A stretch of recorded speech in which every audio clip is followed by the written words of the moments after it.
Hello again and welcome to Pick Yourself, the podcast that helps you build a meaningful electronic music career. If your goal is to create and release outstanding music on respected labels, get better bookings and grow a tribe of true fans instead of just social followers, then this show is for you. My name is Philip, thanks for tuning in, and now let's get right into today's episode.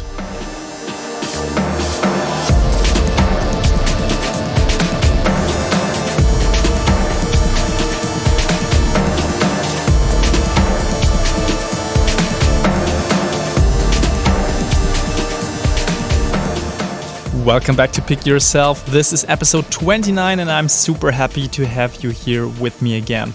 This show airs every Tuesday and it's packed with a lot of great content that is aimed at helping you build a meaningful music career.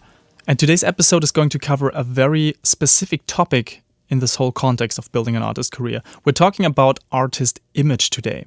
But before we jump into the discussion, let me quickly share with you the free resource that goes with this podcast. It's called The 7 Strategies of Highly Successful Electronic Music Artists. And that is a free PDF that I have created based on the findings of working with my most successful studio clients. So they have put certain things into place in their career that have helped them tremendously. And I have collected this information, condensed it, and put it into a really short, concise to the point PDF that you can download at pickyourselfpodcast.com/free. And you can consume it in less than 5 minutes, but it's gonna make a very, very big difference if you implement these things. So head over to pickyourselfpodcast.com/free, grab the PDF, read it, and hopefully implement it as well. Okay, let's jump into this week's episode. And it's called Artist Image Development, Do's and Don'ts. So you might have already listened to our episode on how to build an artist brand without feeling awkward. I really encourage you to listen to that episode as well if you haven't already. And today we're talking about artist image, which is essentially a subsection of artist branding overall. So what is artist image to begin with? Artist image is the way you portray yourself to the outside world, to your listeners, to your fans, to your potential fans, to your social followers. And artist branding overall goes much deeper. It's not only how you portray yourself, but it's also about your own core principles, your mission that you have, and so on. So artist image is just like the superficial first look, I would say. Whereas artist branding is the thing that goes much, much deeper to the core of who you are. And over the last years, I've discovered something very interesting. As soon as you start talking about artist image, immediately the question pops up, is your artist image more important than the music? And this is a very important question because you as an upcoming electronic music artist are probably wondering if you even stand a chance if you're not that talented in self-promotion and so on. If your strength is in creating awesome music, but you are super socially shy and you don't know what to do with this whole self-marketing, branding, whatever stuff, then if the artist image is really more important than the music, then that essentially means you have no chance in this industry at all. So this is an important discussion we should have. And recently I've stumbled upon a guest blog on artist image development on one of my favorite music business blogs. This blog is called The DIY Musician and it's one of my favorite resources. I recommend this a lot to people, that you should read it, that you should follow that blog because they have great content. But in this specific example, I really disagree with the view that the author is sharing here. So this guest blog post is called Why Artist Image Matters More Than Your Music. And I'm just going to quote a little paragraph here for you. So the author writes, I learned that image is, and quite possibly always will be, more important than the music. And the same holds true for just about anything else. Image is everything. Then he goes on, they call it show business for a reason. The music industry, and I use that term very loosely, isn't concerned with art or expression. It's not about identity or originality. And it's definitely not about talent. It's about money. I'm not saying that you won't ever be appreciated as an artist. I'm also not saying that being an artistic genius precludes you from mainstream success. I'm saying that the music industry as a whole doesn't care who you are unless they can profit from what you have to offer, regardless of how amazing or awful you actually are. It's not evil, it's just business. As with any other business, even the greatest products can't sell themselves. the image or brand perception is what makes people want to buy. Okay, so there's a lot of stuff we have to unpack here and discuss. Well, first of all, this is a personal view, and nothing's wrong with that. So everybody has his or her own opinion, and that specific author really believes that. And he believes it because he has had a band for quite some time, and he also has quite a strong marketing background. And with this band, he had some sort of success, and they focused a lot on the image and marketing side of things. And I mean, you cannot blame someone for his or her background. I think having made this experience obviously informed his view on the topic, and that's completely okay. But I think it's a problem if you just blast out that opinion and tell upcoming artists that they should focus only on the image side of things and the music basically doesn't really matter. And the art side of things also doesn't matter. I think this is really wrong and a very, very strange approach to creating an artist career that matters in the end. So in my experience, you can only fool people for so long. If your product, in this case your music, sucks, you can do whatever you want in terms of artist image and it won't make a difference. And of course, building a strong artist brand is one of the most important aspects of your music career, together with the creative aspect as well. But that doesn't mean you can just fake it till you make it and neglect the artistic side of things. If you don't try to find your unique strength and you don't try to work on your sound, your potential fans will perceive you as just another one of those. And apart from that, I'm convinced that your sound and your artistic image have to go hand in hand. So it's not possible to just don't give a shit about your music, but put a lot of effort into your artist image. People will sniff that. They will notice even the slightest discrepancy between what you put out musically and how you display yourself in terms of image. If that kind of doesn't align and feels wrong in a way, people find out. And that might be a little bit different in mainstream pop music or even big room EDM. Maybe that's also a different world, I don't know. But for electronic music genres like house and techno and so on, I don't think you can get away with a shitty product no matter how well you're curating your artist image on Instagram. Because people in the end want to play your track or don't want to play your track to the crowd. The crowd is not dancing because the artist image of that track is so great. They are dancing because the music moves them in a way. And that's a very, very different experience. How else would you explain that some super unknown artists suddenly have their tracks played by very, very famous DJs? If the product was shit, that would not be the case because that big DJ just doesn't care about the artist image that little upcoming artist has. But the song might be great. So some of my clients at the moment, they send their music to really, really big names in the industry. And they got played even though they are completely unknown. And now they're seeing their own music getting played on stages again and again and again. It's really interesting to see that. It's just because the songs are amazing. And that's quite funny because people on the dance floor try to Shazam that music and don't get any results because it's still unreleased stuff by somebody that nobody knows. And that's a very interesting experience. So overall, I strongly disagree with this author's view, and I believe that music will always be more important than your artist image. But at the same time, the one cannot live without the other. If you just focus on the music and you don't work on your artist brand, if you completely neglect that side, this is also a pretty bad idea because it's just not going to be enough. Okay, so that's it for my little rant here. I'm not a big fan of just doing pointless rants. You might have noticed in the past episodes, if I complain about something, I always offer a solution. And this is also the case here. So I'm going to give you some guidance now on how I believe artist image development can help and should be done. So I'm going to show you some do's and some don'ts of how to curate your artist image in a meaningful way.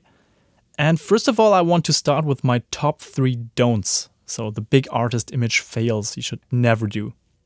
So first of all, don't over-optimize.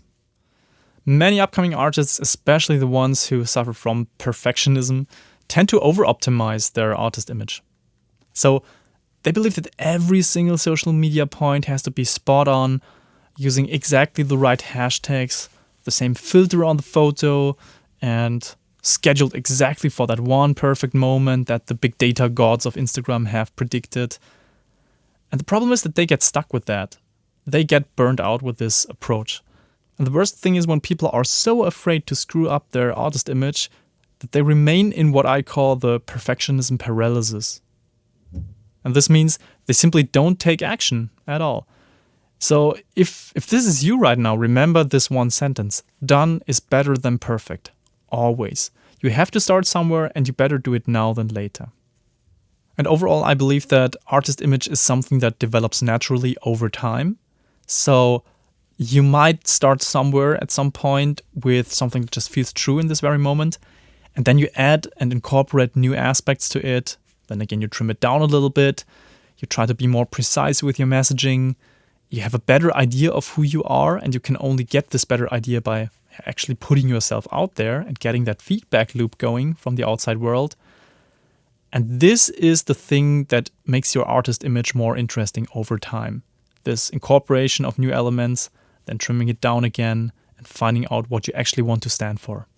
And that means that it's basically impossible to create the perfect artist image right from the start. If you're early on in your music career, then just don't stress out about this. Start somewhere and then adjust it over time. And so the second thing on my list of don'ts is don't try to copy your heroes. And this is an especially dangerous way of developing your artist image because we're all influenced by our role models and there's nothing wrong with that. That's completely normal. The problem is that the world doesn't need a second DJ Awesome. You can insert whatever your hero is here. I have seen people copy huge artists like Tale of Us, for example, not only musically, but also image-wise. Hell, they even tried to dress in the same way and get the same haircut and so on. And I mean, this is pretty ridiculous, but it's also pretty stupid.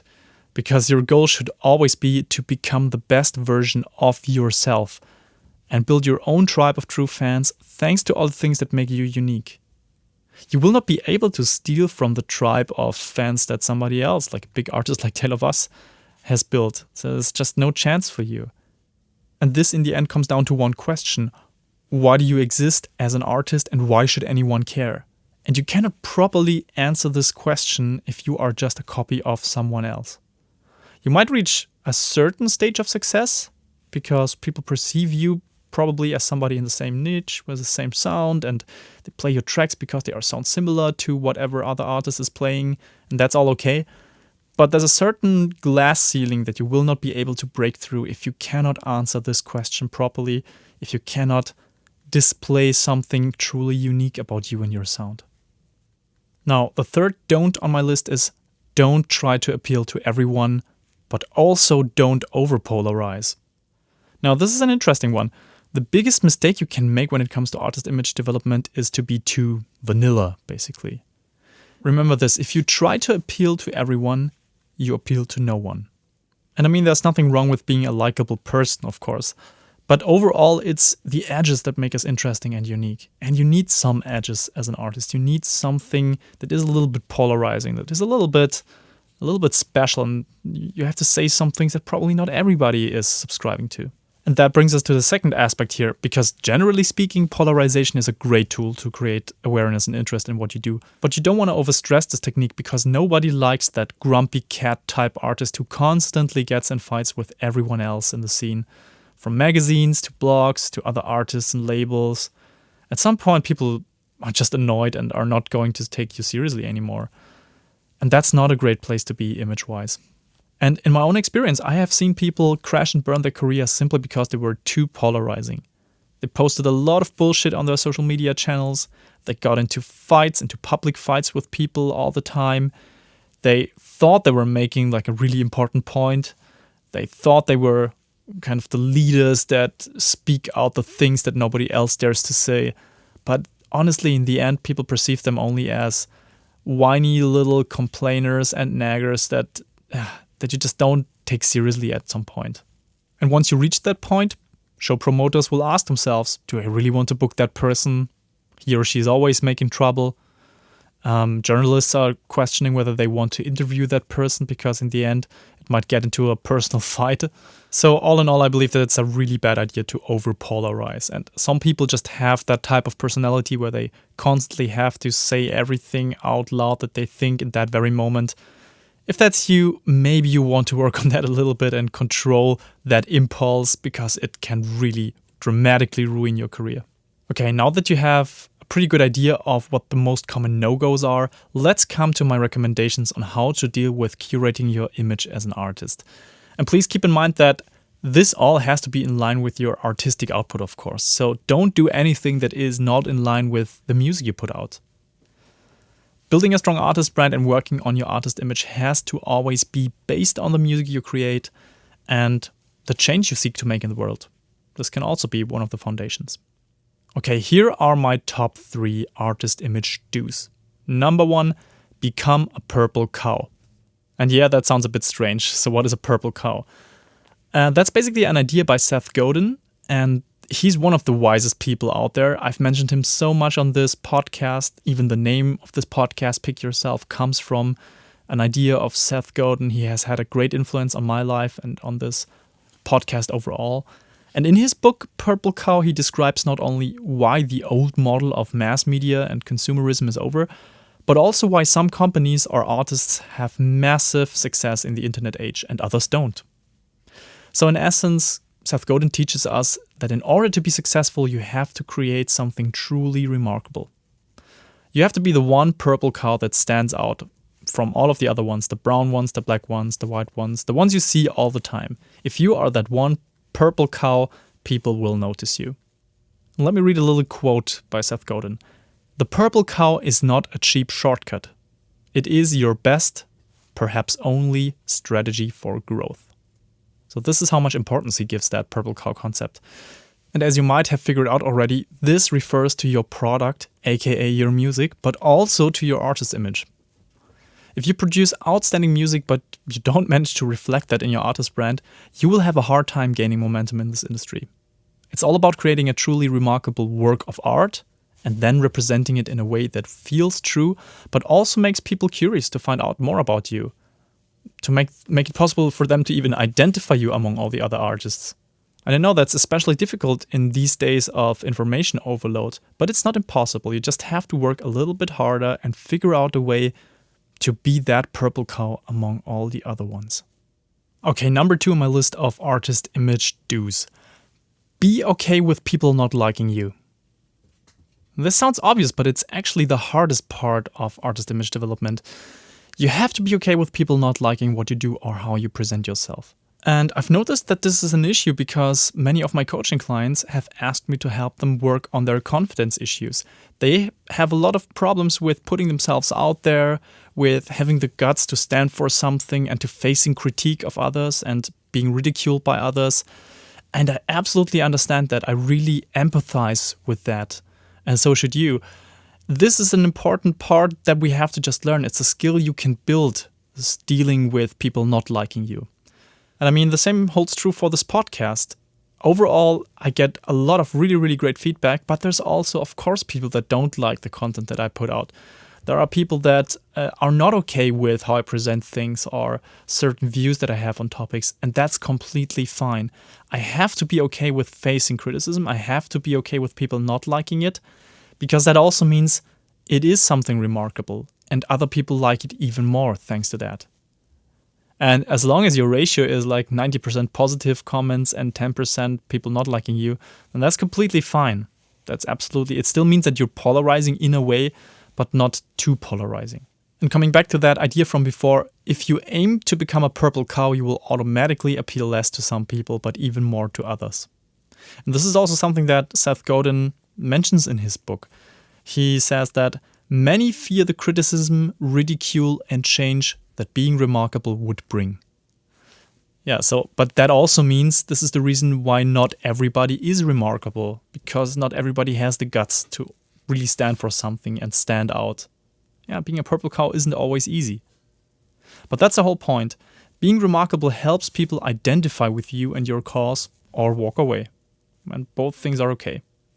This is how you grow your tribe. And remember, you don't want to appeal to everybody. You want to appeal to just the right type of people, but in a very intense way. Okay, number 3 on my list, ensure touchpoint consistency. So what the hell is that, I hear you ask? So touchpoint consistency simply means that you should focus on getting a few clear key messages across to your audience and not confuse them. So a touchpoint is a communication channel between you and your fans. So for example, your presence on a show is a touchpoint. But so are your social channels, for example, or interviews you give, and even emails you write are a touchpoint. And you want to be consistent across all these channels in the way you present yourself and the type of message you bring across. So what do you have to do to ensure touchpoint consistency? Let me give you a negative counterexample. If you talk about your production process in some fancy magazine and you tell the journalist how much you love analog synthesizers, but then on the other hand you rant on Instagram a week later that people are spending way too much money on equipment, then you've just screwed up touchpoint consistency. Because that doesn't make sense. You cannot swear on analog synthesizers that cost a fortune, but then on the other hand complain that people are spending too much money on equipment. Yeah. So you want to be consistent across these channels. Then on your social channels you might want to post pictures of analog equipment all the time if that's the thing you fancy. And I think clarity is becoming a lost art in marketing overall. And if your goal is to build a meaningful artist brand, you need to know what you stand for and curate your artist image consistently throughout all your touchpoints and provide that clarity to people. Because in times of information overload, clarity is the thing that's missing. So all in all, I believe that the whole conversation about artist image versus the importance of your music has taken some really strange turns lately. And I mean, I have a professional background in marketing as well, but I would never ever say that your image is more important than your music. And yes, we do have a problem in the electronic music scene also with artists who pretend to write their own songs while hiring a ghost producer and try to shape an interesting artist image in a cooperation with a branding agency. But we haven't seen the long-term effects yet. I mean, who knows if these poster boys and poster girls who've blown up recently really managed to stay on top of their game. And the artists who have prevailed in the last 10, 20 years are the ones who have put in a lot of work and dedication in their music. And they're also the ones who managed to be remarkable, to be a purple cow in their field.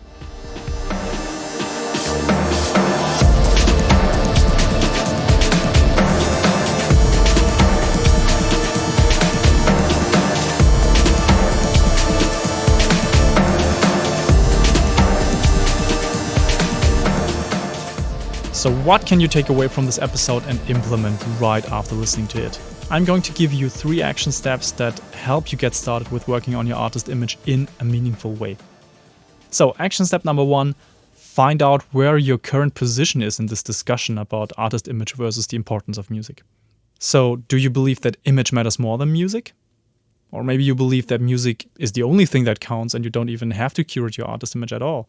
So analyze where you stand on this spectrum and just start to gain awareness for that. Action step number 2, make sure you work on being remarkable. So identify your purple cow potential, basically. Go back to our past episode on how to stand out as an upcoming artist and also the episode on how to build a strong artist brand. These will give you a clear direction how to identify these things. And remember, this is the most important thing. If you try to appeal to everyone, you appeal to no one. But also don't over-polarize. And action step number 3, review your touchpoint consistency. So you analyze all your touchpoints and try to identify where you're sending mixed messages. And find out which essential key messages about your artist brand you want to bring across and try to integrate them in your marketing. And also set a reminder in your calendar 6 months from now to review and check this again. Okay, that's it now for this week's episode. I hope you've had a blast. If you need any help with refining your artist brand, just hit me up for a coaching session. You can go to pickyourselfpodcast.com/coaching and we'll take it from there.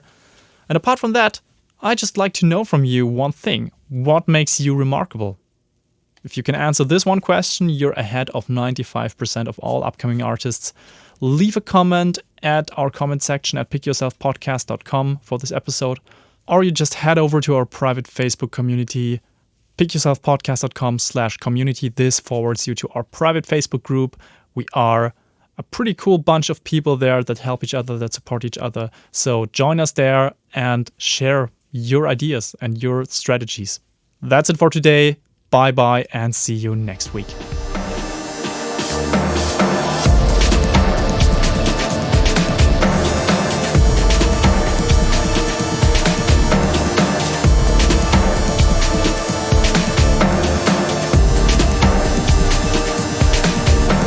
If you don't want to miss any of the upcoming episodes, please make sure to subscribe on your favorite podcast app. And you can find detailed blog posts for every single episode on pickyourselfpodcast.com. Until then, see you next time.